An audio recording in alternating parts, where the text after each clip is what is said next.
இந்த வீடியோவில் பார்க்க போகிறது வாகனத்துடைய ரிலேயில் எப்படி செக் பண்ணுறது இந்த வீடியோ பார்ப்போம். இப்போ அதில் ஒரு ரிலே எடுத்துக்கும். பிரதமண்டா இந்த ரிலேயில் வந்துட்டு DC 12 வோல்டேஜ் 50 ஆம்பியர் இருக்குது. இப்போ அந்த ரிலே ஏன் செக் பண்ணி பார்ப்போம். நம்ம அதில் பார்த்தோம்னு சொன்னால் 86 85 நம்பர் போட்டுருக்குது. மற்ற சைட்டில் 30 87 சைட்டு போட்டுருக்குது. 86 85 வந்துட்டு கோயிலுக்குரிய நம்பராக அடையாளமிடப்பட்டிருக்குது.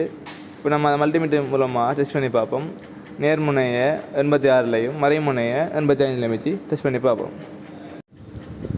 பார்த்தோம்னா நேர்முனையை 86லையும் மறைமுனையை 85லையும் வச்சு பார்ப்போம்.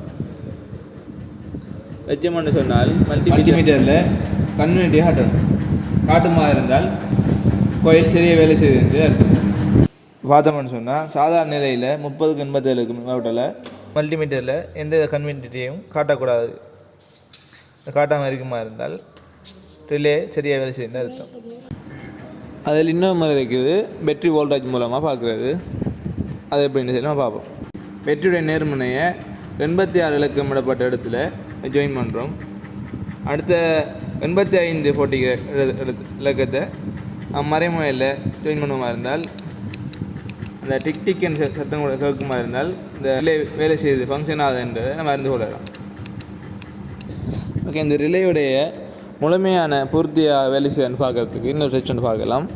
அந்த பரிசோதனையை நாங்கள் மல்டிமீட்டர் மூலமாக பார்க்கலாம். அதில் மல்டிமீட்டரை கன்வென்ட்டிக்கு மாற்றுவோம்.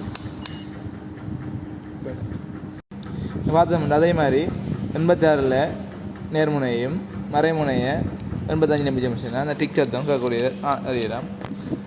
அந்த மாதிரி வச்சுட்டு என்ன செய்ய வேண்டாம், மல்டிமீட்டருடைய நேர்முனையை 87லையும்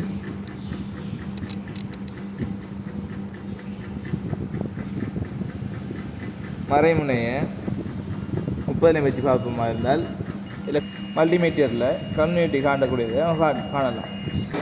பார்த்தோம் எல்லா வகையிலையும் ரிலே செக் பண்ணி பார்த்தோம்.